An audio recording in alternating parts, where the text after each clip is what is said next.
पासवान की सोच है कि गरीबों के हित में काम किया जाए तो कुछ भी ऐसा कार्य नहीं है जो वो नहीं कर सकता। जी हाँ, मैं बात कर रही हूँ एक ऐसे ही समाज सेवी की, या यूँ कह लीजिए कि आईआईटी कानपुर से अपनी पढ़ाई खत्म करने के बाद जनता के हित में अपना सर्वस्व लुटा देना, ऐसे ही एक शख्सियत के साथ आज मैं मौजूद हूँ।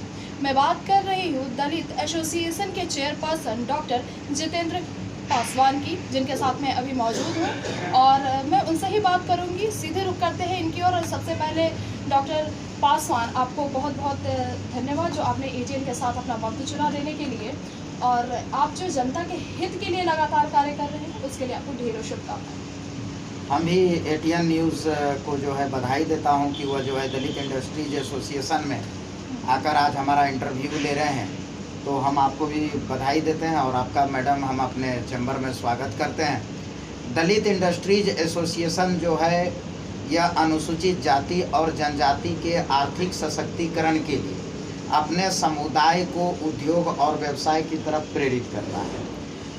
अपने स्थापना काल 2016, चूँकि दलित इंडस्ट्रीज एसोसिएशन का स्थापना जो है 23 मई 2016 को हुई है, तो डीआईए के स्थापना के पूर्व में समाज के पास जो है खास करके अनुसूचित जाति और जनजाति के लोगों के पास मात्र 2 विकल्प था कि आरक्षण के आधार पर जो है सरकारी नौकरियां और आरक्षित सीट से जो है जनप्रतिनिधि बनना, यह मात्र 2 विकल्प था। लेकिन जब दलित इंडस्ट्रीज एसोसिएशन की स्थापना हुई तो अपने समुदाय को इन्होंने एक तीसरा विकल्प प्रदान किया, वह है उद्यमिता का, व्यावसायिकता का। अब जो है दलित और आदिवासी लोग जो है उद्योग और व्यवसाय के प्रति प्रेरित हो रहे हैं और हम लोग उन लोगों को बता रहे हैं कि आरक्षण जो है वह ज़्यादा दिन के लिए है नहीं, और ख़ास करके ग्लोबलाइजेशन के एज में कहा जाता है कि ग्लोबलाइजेशन जो है वह क्या है कि निजीकरण की माँ है। तो जाहिर सी बात है कि अभी जो है भूमंडलीकरण का दौर चल रहा है, तो अभी सारे जितने भी सार्वजनिक क्षेत्र हैं धीरे धीरे कर करके वह निजी हो रहा है।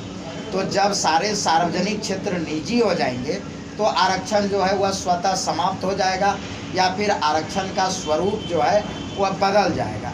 इसलिए दलित इंडस्ट्री एसोसिएशन ने अपने समुदाय को उद्यमिता और व्यावसायिकता का एक विकल्प प्रदान किया है।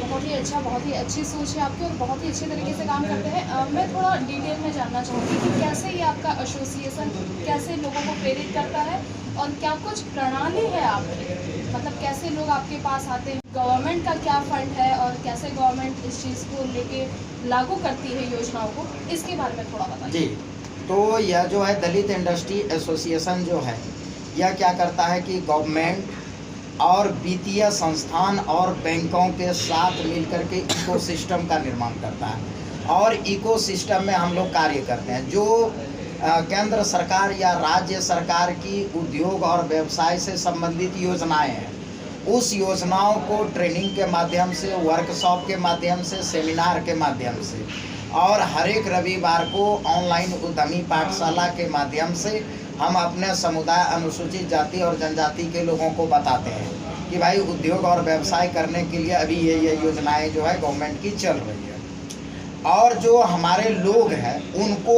उद्योग या व्यवसाय स्थापित करने में क्या कठिनाइयाँ हैं, इस चीज़ों को हम जो है गवर्नमेंट और जो इकोसिस्टम में जुड़े हुए लोग हैं उस प्लेटफॉर्म पर जाकर के मतलब अपने समुदाय के उद्यमियों का हर्डल्स को जो है वहाँ रखते हैं और यह कंप्लीट जो है एक तरह का माने इक्विलिब्रियम पोजीशन जो है उन लोगों के साथ हम बनाते हैं। ठीक है, हम सभी जितने भी फाइनेंशियल इंस्टीट्यूट है उनके साथ और बैंकों के साथ और सरकार के साथ जो है इकोसिस्टम बना करके कार्य करते हैं। बहुत ही बढ़िया। एक सवाल का जवाब दीजिएगा, जैसे 2 साल कोरोना का साथ रहा, उसमें कितना इफेक्ट पड़ा इसके ऊपर, मतलब कितने लोग इससे वंचित रहे या फिर उसमें भी आप लगातार कार्य करते रहे? अभी भी जैसे कि कोरोना केसेस बढ़ते जा रहे हैं, हो सकता है, मतलब मैं ऐसा नहीं कर रही हूँ, लेकिन जैसे कयास लगाते हैं कि कोरोना के केसेस बढ़ते हैं तो लॉकडाउन होता है, अगर ऐसा कोई सिचुएशन वापस से होता है तो फिर आप कैसे इस सिचुएशन को डील करते हैं? देखिए, हमने जो है अभी जिस समय हम लोग बातचीत कर रहे हैं पिछले साल या फिर उसके पिछले साल यह दौर जो है कोरोना का दौर चल रहा था और उस दौर में सबसे ज़्यादा जो प्रभावित होने वाले लोग थे वो हमारे समुदाय के लोग थे, अनुसूचित जाति जनजाति के लोग। और देखे होंगे कि कोरोना काल में जो है बड़े बड़े महानगरों से जो घर वापसी लौट रहा था उसमें 90% लोग जो थे वह अनुसूचित जाति और जनजाति के लोग थे। तो 2020 में तो चूँकि हम लोग खुद जो है मतलब इस चीज़ों से जो है अनजान थे और कोई प्रिपरेशन नहीं हो पाया था 2020 में। हम लोग चूँकि CSO थे तो नीति आयोग ने जो है हम लोगों को एक चिट्ठी जारी कर दी थी और हम लोग जो है FCI गोदाम से जो है चावल और उसमें जो है थोड़ा थोड़ा खलिया ही कर पाए थे। लेकिन 2021 में हम लोग प्रिपेयर थे। उस समय हमने हर एक जो वंचित वर्ग के लोग थे उनको हमने कुटीर उद्योग और ग्रामीण उद्योग के लिए प्रेरित किया कि आप जो जहाँ हैं वहीं प्रोडक्ट बनाइए, प्रोडक्शन कीजिए। और हम लोगों ने उस समय जो है ऑनलाइन शॉप खोल रखा था और ऑनलाइन के माध्यम से उन लोगों को हम लोग करवा रहे थे, ठीक है। साथ ही साथ उसमें जो है हम लोग 50,000 रुपया उनको जो है DIA कर रही थी। तो हम लोग 2021 में जो है कोरोना काल में बहुत हद तक अपने समुदाय को जो है उसको प्रभावित नहीं होने दिए ये चीज़ें। 2020 में थोड़ा सिर्फ हम लोग उनको जो है भोजन राशन ही पहुंचा पाए, लेकिन 21 में हम लोग थे। अभी अगर आज के तिथि में आ जाता है तो अब परिदृश्य दूसरा है। अभी हमारे लगभग 6,000 लोग जो है लाभान्वित हैं और 6,000 कम से कम अगर हम 5 को ही मान करके चलें तो 30,000 एम्प्लॉयमेंट देने में सक्षम है DIA अपने उद्यमी के माध्यम से। तो अब तो हम लोग निपट लेंगे उसको और हम लोग ऑनलाइन प्लेटफॉर्म है हमारे पास तो उसके द्वारा हम लोग जो है कर लेते हैं सारा। पासवान जी, अब मुझे एक बात की जानकारी दीजिए। जैसे मेरे व्यूवर्स हैं, ठीक है, उनमें कैसे बहुत से ऐसे व्यूवर्स होंगे जो कि अनुसूचित जाति जनजाति पिछड़ा वर्ग के होंगे। अब अगर वो इस तरीके से चाहते हैं लाभान्वित होना तो वो कैसे आपको संपर्क कर सकते हैं? क्योंकि आप और हम तो TV के माध्यम से, फोन के माध्यम से वो उनको देख पा रहे हैं, वो आप तक कैसे पहुँचे, कैसे रीच कर पाएंगे? हम यही कहेंगे कि आर्थिक सशक्तिकरण के लिए अब आप लोगों को उद्योग और व्यवसाय को अपनाना है और उद्योग व्यवसाय अपनाने के लिए आप हमारे एसोसिएशन दलित इंडस्ट्रीज एसोसिएशन से जुड़ें।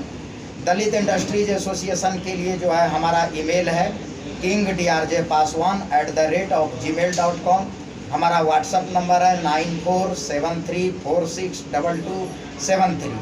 साथ ही साथ हमारा जो वेबसाइट है www.diai.in, इस माध्यम से आप हमें कर सकते हैं और हर एक सोशल मीडिया प्लेटफॉर्म पर डॉक्टर जितेंद्र पासवान या दलित इंडस्ट्रीज एसोसिएशन को फॉलो कर सकते हैं।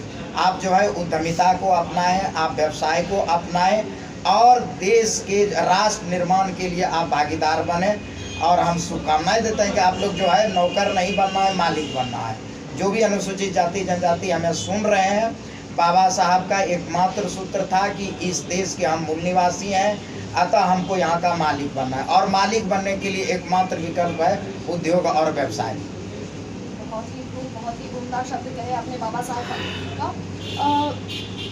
जिस तरीके से अनुसूचित जाति जनजाति के साथ एक शब्द जुड़ जाता है पिछड़ा वर्ग, और उस सिचुएशन में लोगों को स्वरोजगार के लिए प्रेरित करना डॉक्टर जितेंद्र पासवान की जो सोच है, जो कि दलित इंडस्ट्रीज एसोसिएशन के चेयरपर्सन है, मैं इनके सोच को बहुत सल्यूट करती हूँ कि ये लोगों को स्वरोजगार के लिए प्रेरित कर रहे हैं। और आपकी जो सोच है आप इस पर खरे उतरे, इसके लिए हमारी ओर से ढेरों शुभकामनाएं। और अपने चैनल के माध्यम से मैं भी आप लोगों से अपील करना चाहूँगी कि आगे बढ़ें।